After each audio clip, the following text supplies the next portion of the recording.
Good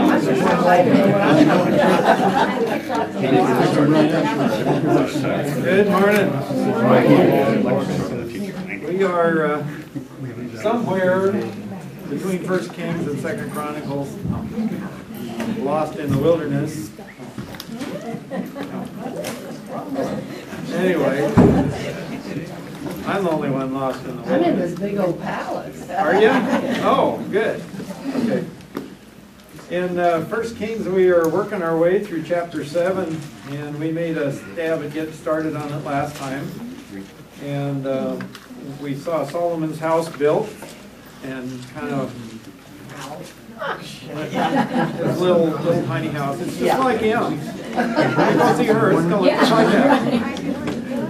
That's why it's taking us so long. Yeah, that's why it's taking so long. 7 years. You know, it takes a long time to ship all that cedar from Lebanon into Horse Heaven. It's a huge cherubim, they have their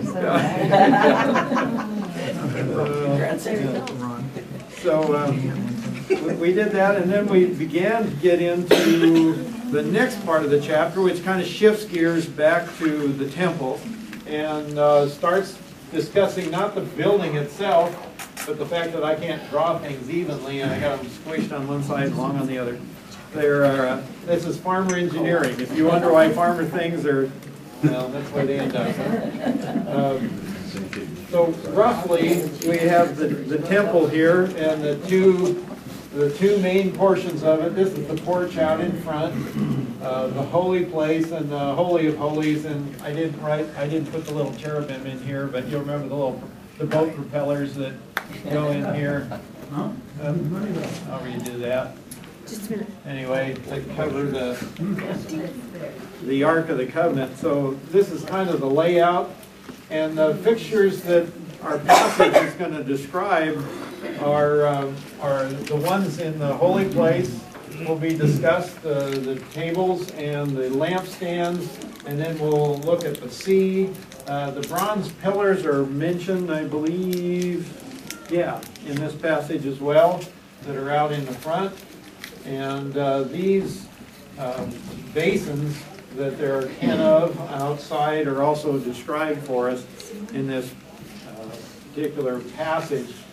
The thing that impresses most of the commentators the most is the size of some of these things and the dimensions, and they spend tons and tons of time talking about the size and the dimensions, which is impressive, and we'll cover a little bit of that. But what I desperately trying not to lose is the 5-year-old whys on this, as why is it's there. And so what I would like to do as we start this is to kind of start at the center of this temple, and the one piece of this temple that is not being manufactured by Solomon, because it's being brought in and carried over from the tabernacle, and it's the centerpiece of the entire facility. And we got to remember what that is and what it represents. So we're going to kind of sneak back a little bit to the beginnings and look at what this Ark of the Covenant looks like and what it's made of. And we just need to kind of have that in our minds, because everything else kind of is directed towards that particular article of furniture. And it's kind of a multifaceted picture. This was their training tool that God gave them, along with His written word, His revealed word, and the law and the things that they all had to follow, the instructions they had. But this is their visual aid. This is their whiteboard. And in that, and in the details of it, there is so much stuff that both describes features of the heavenlies where God dwells, as well as His relationship with man. And man is included in a lot of what was in the tabernacle and what is in here in His relationship to God, and how that's going to work is illustrated for them right here. Only the priests had the written word, so that all the people didn't. Yeah, so this is of course they didn't all get inside here, but yet they knew what was in there, and they were taught what was in there. when you start looking at this and seeing what's in here and the pieces that are in here, and then you go and take the worship that took place and how it worked, all of a sudden you'll sit there and you'll look at the night when Christ sat down and said, "Here is the bread and the cup," that we celebrate all the time, and it will totally change the way you look at that night. Because all those guys should have gone bang, because it's been illustrated for them for centuries. It was right here. And when he pulled out that bread and that cup, like bells and whistles should have been going off. And should go off for us today if we recognize what was in here. It just speaks volumes. So, besides what he spoke, and which was a lot as well. So, I want to go back to this box, and I'm going to pick on your memory a little bit. So, let's talk about how it is made. Do you remember how it was made? How did they build this thing? And of course it had specific dimensions, and we could spend a lot of time dealing with the numbers and the dimensions and some of those things, which are interesting, but I want to look at the little bit bigger picture and say, what's it made out of? Stone. Acacia wood? Acacia wood. Actually, it's made out of wood. It's a wooden box, and acacia wood was probably the one desert plant that actually grew big enough to saw a board out of.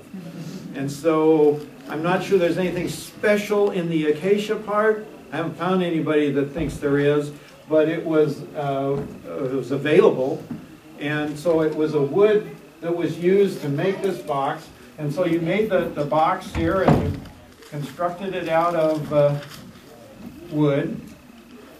And then what else was unique about this box? Covered with gold. It's gold plated, so this is all gold all the way around. It had a lid. And it had a special lid on the top that went around over the top of this thing. And what was that made out of? Not only is gold, it's specified about being pure gold. It's pure quality gold that's around the top. It's described as having a ridge or a crown around the edge of it. And sits on top of that box. It has a couple other little interesting features on it. It had rings at a corner. Rings on each corner for the poles to go through. So it could be carried. To be carried. Are the poles still in there when it's in the Holy of Holies? The poles, I think, are still in there. Well, we don't know if it's the original poles that end up here, because we know that at least one time they tried to transport it with a cart. So had the poles been borrowed by the Philistines by then or something or not, we're not certain. But the original poles, and they were made of wood covered with gold. Man, it just seems kind of weird, doesn't it? Something else special about this thing. Contains the tablets. Okay, inside there are some items in there, some tablets, manna, and the rod with the buds.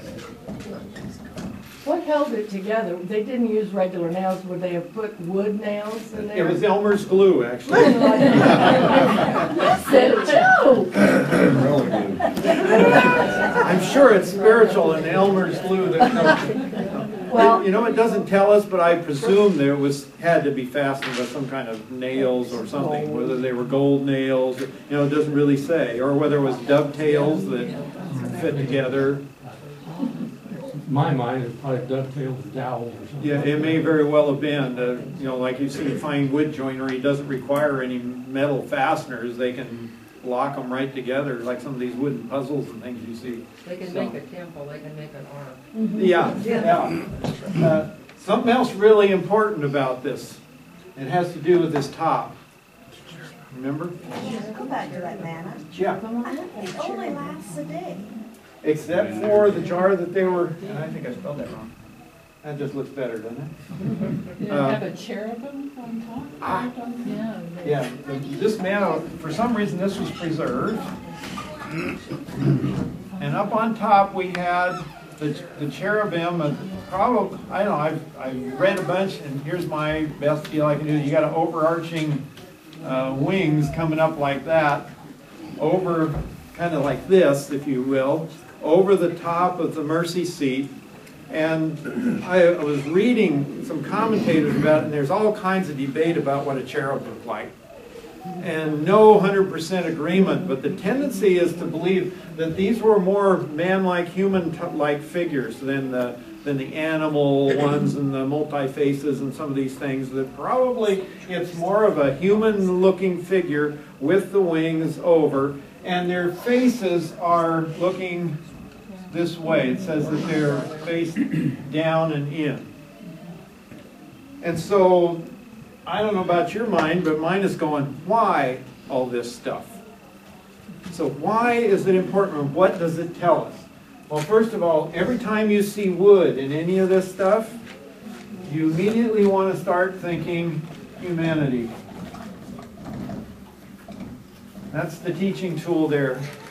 And you will remember there's a passage in Isaiah 53, verse 2, that we read at Christmas time. He sprang up as a root out of dry ground. And it speaks of his humanity, the fact that he grew up from the earth, you know, the idea. And when you have this wood, this is a thing of the earth that has grown up there. Speaks of human flesh, of the humanity. So we've got a box that represents somehow humanity is involved. What do you speculate when you're looking at something like pure gold? When God uses gold as an illustration in His Word, He always talks about being refined and pure. Streets of gold. Streets of gold in heaven. The walls four square in the New Jerusalem. It's more than my piddly little brain can take in. It's What? pure gold. Well, that's God. You're talking about divine here. Divinity is in view. And the interesting thing about it, when you take wood and you plate it with gold, what does not happen? They don't mix, and yet they're bonded together. And you can begin to get the picture. This is talking about somebody. It's talking about the one who is going to fulfill what this thing teaches. Interesting thing. What about these rings on here and these poles? What does that show you? Where did this thing go? They carried it with them. They carried it with them. And it talks, and they're gold, pure gold rings. Talks about, and a lot of them speculate, this is divine love that made a way that man could carry that God's presence would travel with them. So they've got this individual, this humanity, that's deity that travels. One of the names of Christ, Emmanuel, God with us. The people who carried that would have to have been young and strong. They couldn't have been the more mature. Now these are the younger Levites, and that was theirs. They had assignments to pack this thing, and there would have been a number of it. It was a big box. So let's talk about what's inside this box. Really interesting when you think about it. Tablets. Law. The law. God's standard. God's standard. Psalms chapter 40. Anybody got kind of flip over to Psalms 40 and verses 7 and 8? Would you read those? If somebody find those, holler out.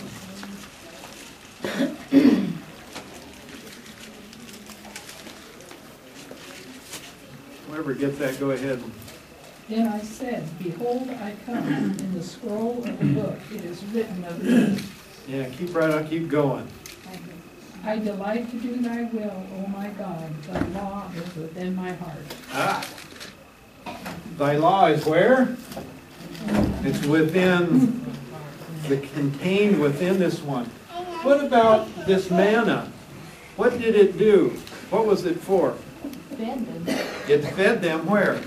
In a dry and desolate place where there was no other means of support. Where do we live? Well, of course, having a dryer, we want to know. What kind of sustenance is there available to you spiritually in this world? You know, we sing that song, you know, about your word is my daily bread. Here is the one, the sustenance is there. How about this rod? This stick that Aaron had that suddenly popped out and bloomed. Why did it do that? Why did God make his rod bud? To show that he was chosen. Okay, everybody had a rod, and they were all trying to stake their claim for being God's spokesman and the one and all that sort of thing. But it was Aaron's rod that suddenly broke out in blooms and actually had fruit on it, proving that he was God's one, and also that rod was dead.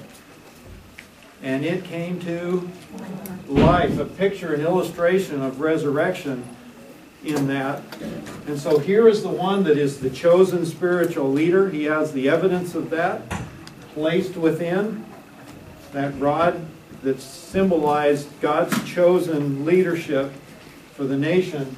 And the way that it would be seen is it is the one who exemplifies resurrection. And that's one of the things that identified the Christ, is it not? He said, I'm coming back. And when he says, you know, here I am, all those guys that understood this, the bells and whistles, man, that's the picture we've been talking about all these centuries, been packing it around with us. It's you. And the whistles should have just been going off big time. This mercy seat here with this crown on it, speaking of royalty and all that sort of thing, I think there's a lot of picture in that. There's some guys that have to do with the hand breadth wide. It's the hand breadth wide, which is 4 fingers, and I don't know, they come up with all kinds of interesting ideas. I don't know, may or may not have something to it. But it's got these cherub on there, which there's 2 of them, and 2 is significant.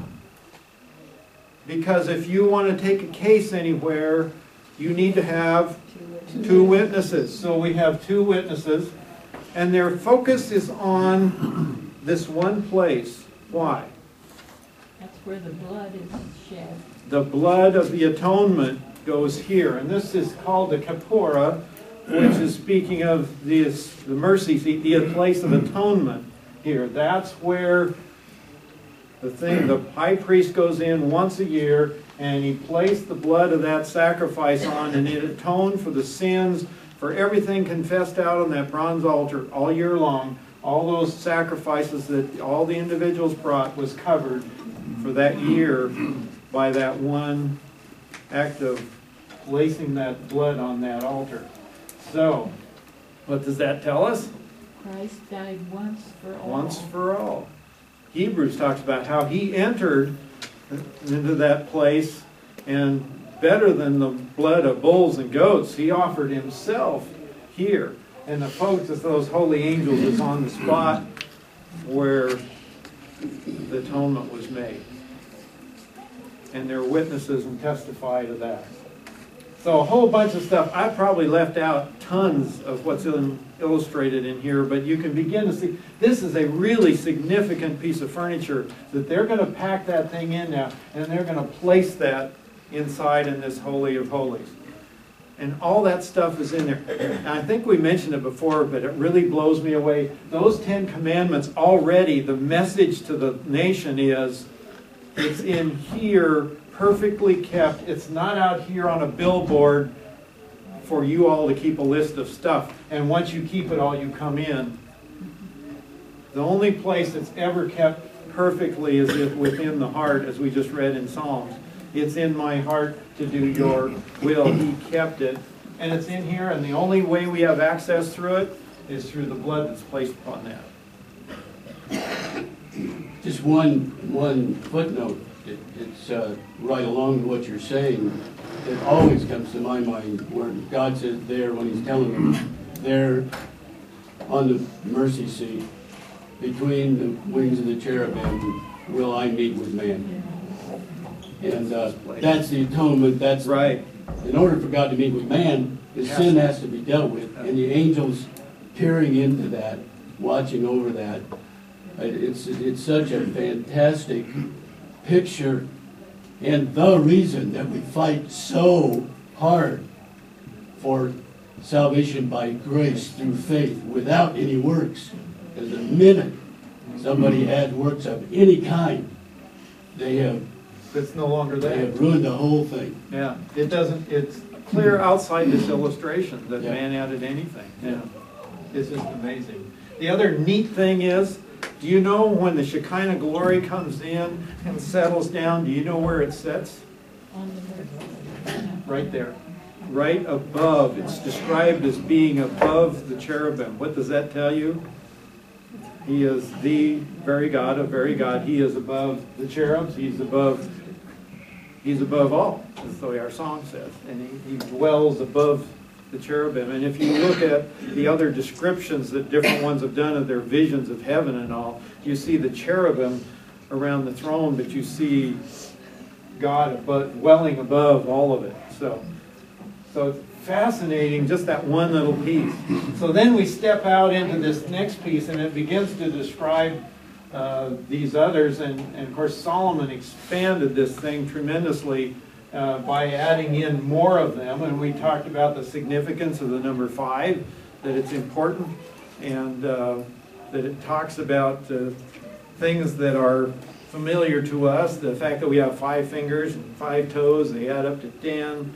And that it's talking about somewhat of the God using man or requiring of man. That it's like you have these hands and you are, the blood is placed on the senses and on the hands and on the feet. That it dedicates what you have to service of God, and so it's talking about serving Him, and worship takes place in here. This is where the act of worship was carried out in that facility. So Solomon used that symbolism to further demonstrate man's worship of God through that. And yet at the same time, when we look at what they're made out of, again, let's start up here with this part right there. And I think it is described, I'm going to skip over the outside stuff for the moment and see if I can jump ahead to, find it. I'm stuck in the stands here. maybe, It's down towards the end, isn't it? the Second Chronicles 19. Maybe that's where I'm making my mistake of it's in Chronicles. I'm stuck in the bronze here. And I thought sure I had my marker in. Or did we cover that? Was that the one we already did? There's the ark. Man, oh man, I have lost myself already. Boy, that's terrible when you walk in here and I know the feeling. I got the lampstands. Well, goodness sakes. Verse 10 19 lampstands, 10 says that basins. it's the golden altar and the tables was the bread of the presence. That's 419. 419 of Chronicles. Second Chronicles. 2 Chronicles 4. I'm looking right at it too. I ought to be able to see it. That's where my marker is from last week. Boy, I am missing it in my eyeballs. So I'm going to have to rely on my brain, which is really dangerous. No. But I am going to, if you can get it, if I can't put my eyeball on it here, you can go back to the tabernacle in Exodus and you can find the description of it there, and you find out it's made of the same thing. It's wood with gold over it. And it's described again. And what happens on this thing here? The incense. Okay, this is the incense burner. And when you go to offer incense on that, remember we read that little thing about before John the Baptist was born, his dad was in there offering incense. So how would he do it? He's got a little pan, one of these little gold pans that they place the incense in, and then he's got another item that he carries with him. Does anybody remember what it is? Fire. Okay, he's got to have fire. So out in front here is the brazen altar. and you would gather coals out of here in your little pan, and you pack them back in there, and you place the coals on there and pour the incense on top of them, and it goes up right in front. That is the place where you can be closest as the priest there. You are as close to the presence of God as you can be on a daily basis within the temple or the tabernacle. You are just, he's on the other side of that veil, if you will. It'd be smoke and smell. It's the fragrant aroma going up, and what is the New Testament tell us that compare to that? It's the prayers. Yeah, and in fact, they would offer prayers for the nation, and a lot of them were gathered out here, and they go in and they offered. It was a great honor to be selected to do that. It speaks of the prayers that go right up into the presence of the one who is in here. And again, it's wood, and the one that makes it possible for those to happen. It's humanity, it's deity together again, and it's going into this, the presence of all this stuff. So again, they're only effective because of who makes it possible. That picture there again, even your prayers require that. These tables that have the showbread on them,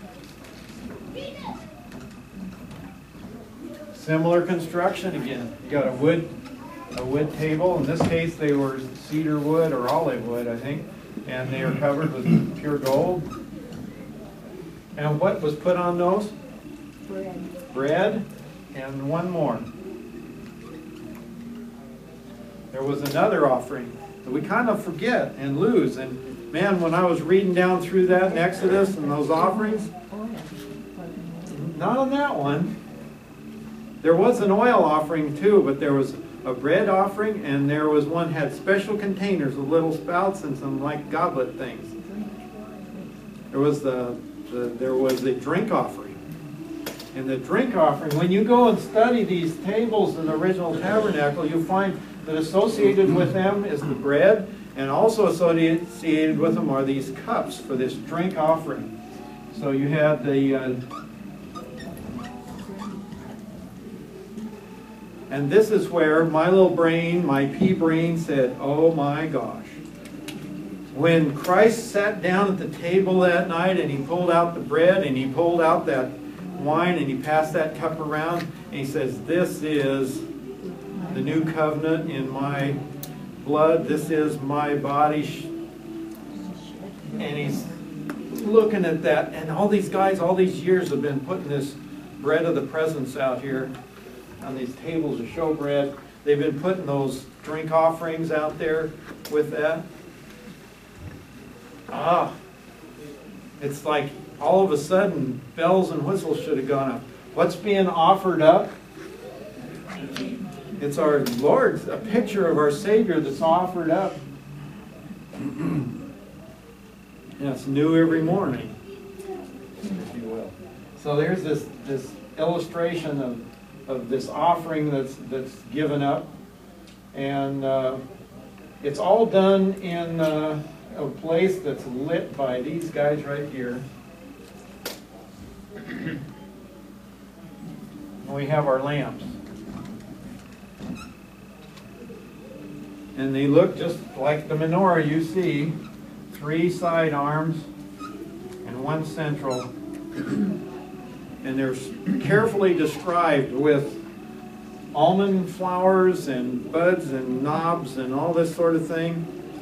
And numbers seem to matter. It's 7 total lamps, which we remember is a picture of perfection or completion. We have made out of a beaten work, which means it's 1 chunk of metal that's pounded into this shape, and it's pure gold. So it's all gold. And the interesting thing, when you start looking at the almond flower, it's similar in concept to here, and it's the first, it was always considered the first one to bloom in the year. It was an early bloomer. And if you think first fruits, the very first of things. The almond flower is a picture of being the first to bloom, the first to provide fruit of the things that they were familiar with. And there's different numbers of these buds and knobs and things that I can't really draw. But interestingly enough, you see 3, 3, 3, 3, 3 on everything, which was The Trinity.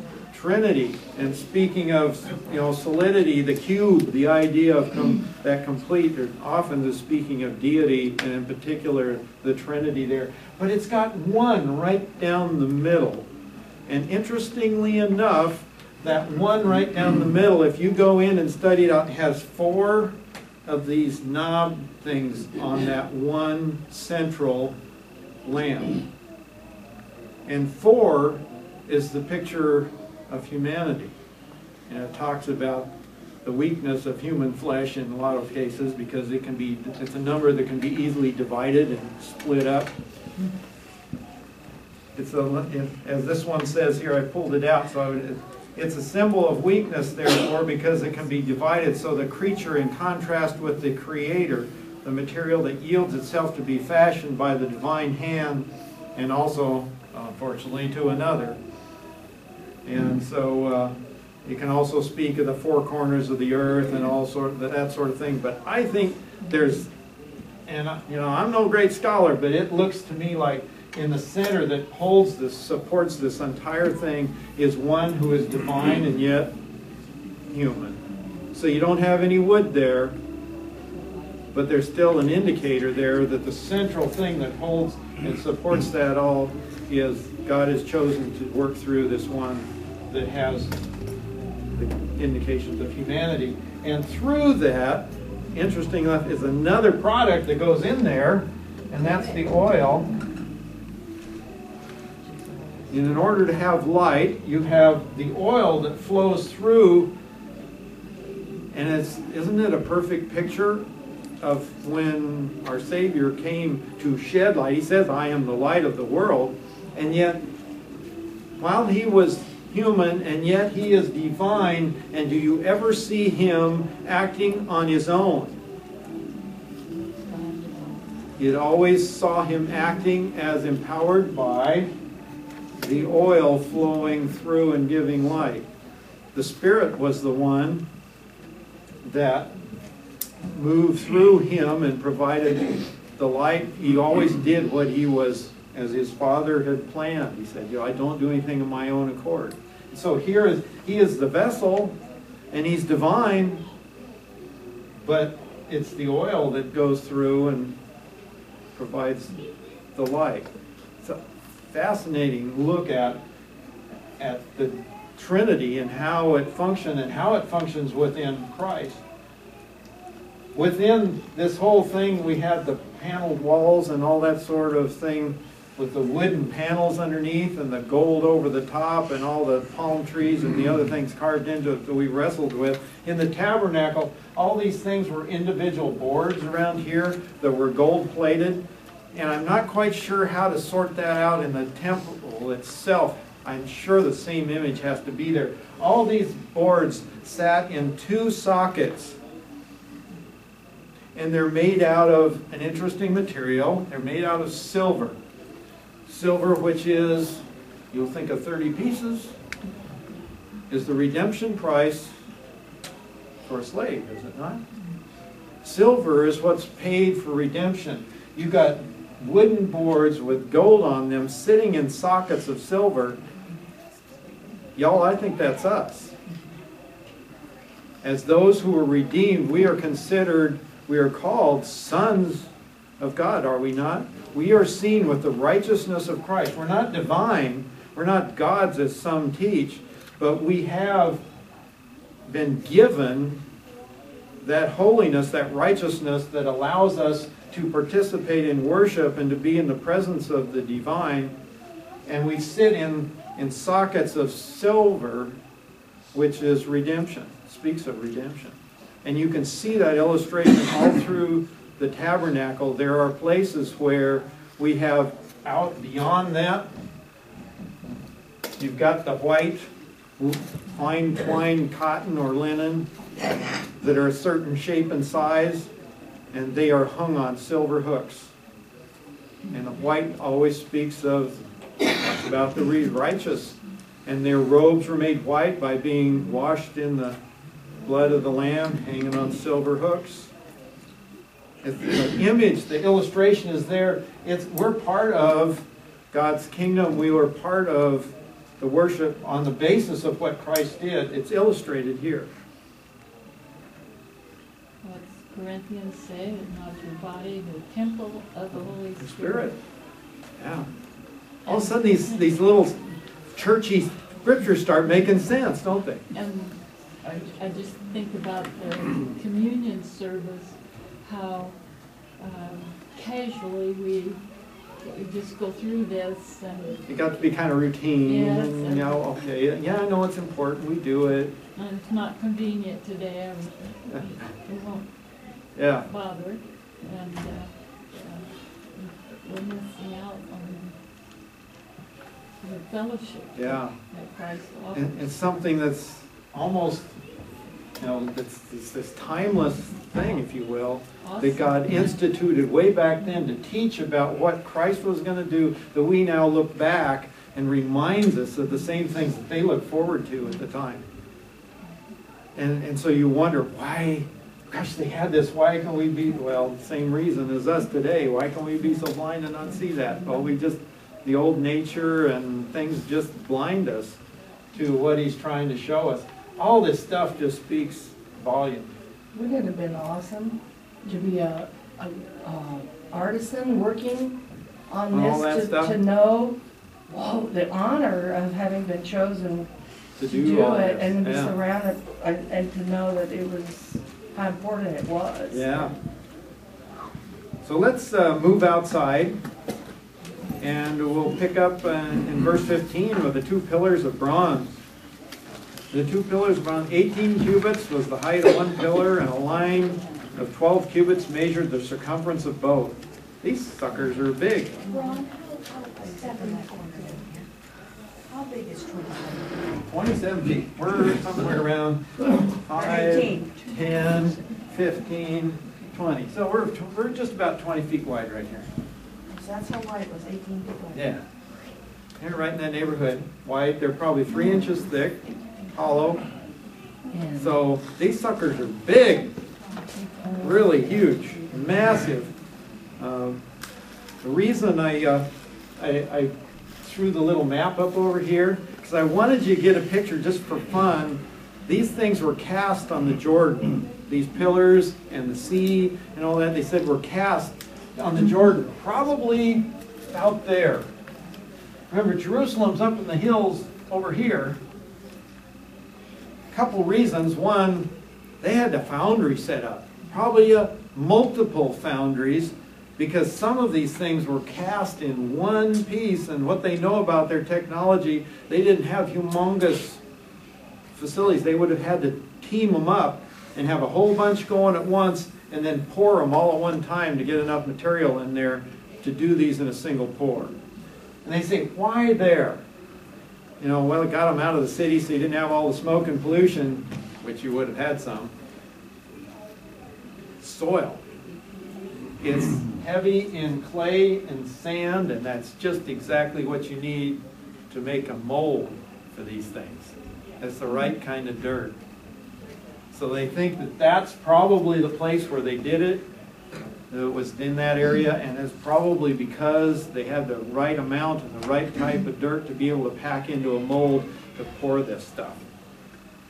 We're almost out of time. Well, we're really getting close to out of time.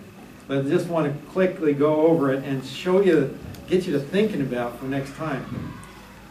It talks about this capitals on top. So if you think you got big pillars, and then on top of them, they got some deals that if you think of, like they say, like the lily thing, it's going to look kind of like that. A bunch of these things sticking up. This is terrible, but maybe you'll get it. And then it's kind of bulbous, and then you got all this stuff around it, and then you got the column, and then you have the base down here. So what they're going to describe is all the stuff that's around the top, and they're not clear on what all the Hebrew mean and all those things, but all of this, they got the lily design, and it's so many cubits, And the other thing is they've got pomegranates, 200 in rows around both capitals. And pomegranates rang a bell. Oh. And if you know the priest garments, you're going to go, oh, that was a pun. Because at the bottom of the high priest's garment, he had a rotation around there of a pomegranate, a bronze pomegranate, and a bell, and a bell, and a bell. And that was so that if he died in there, you'd quit jingling and you'd drag him out, right? Well, the story is that that's part of it. But there's message even in that. What does anybody ever try to eat a pomegranate? Yeah. What are they full of? Seeds. Tons of seeds. In fact, the seeds are Seeds. What are seeds for? Spreading out to grow something else. It's fruit that multiplies. It's lots of seeds in there. Pomegranates are talking about this thing is going to cause multiplication. It's going to cause seeds to go out. It's going to impact lots of people. And what do the bells do when you move? They make sound.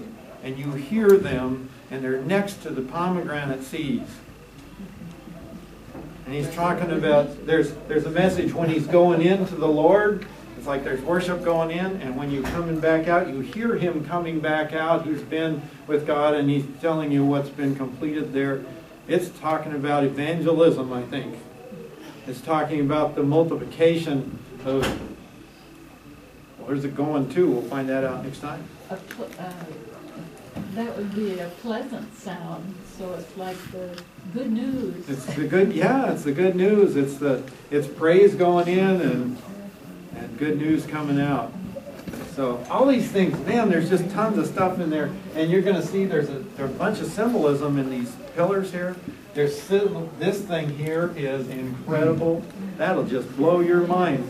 We need to do some more pacing off. We need to get the tape measure before we do that thing, because that is amazing. So let's close with prayer. Father, we thank you for this amazing teaching tool that you've given us that we get used to having around, because it's just part of our Bibles and part of our Bible stories. And yet how little we grasp, even with our great commentators and the amount of stuff they can tell us, of the truth that is contained within this illustration you've given us of your Son and his saving work for us. It helps us to understand by grace alone, as Pastor mentioned, the misunderstanding of so many that there's something somehow they can add, and this speaks against that it was all provided, that it was covered, the place where the commandments were held and fulfilled and paid the price to completely cover our failure is there in that container underneath that mercy seat. We thank you, Father, for your grace that's taken care of a price of our sin, that has completely removed it in the blood of Christ, and has given us this great illustration that we might better understand you, what you've done, and give us the ability to worship and praise you. So we thank you in Jesus' name.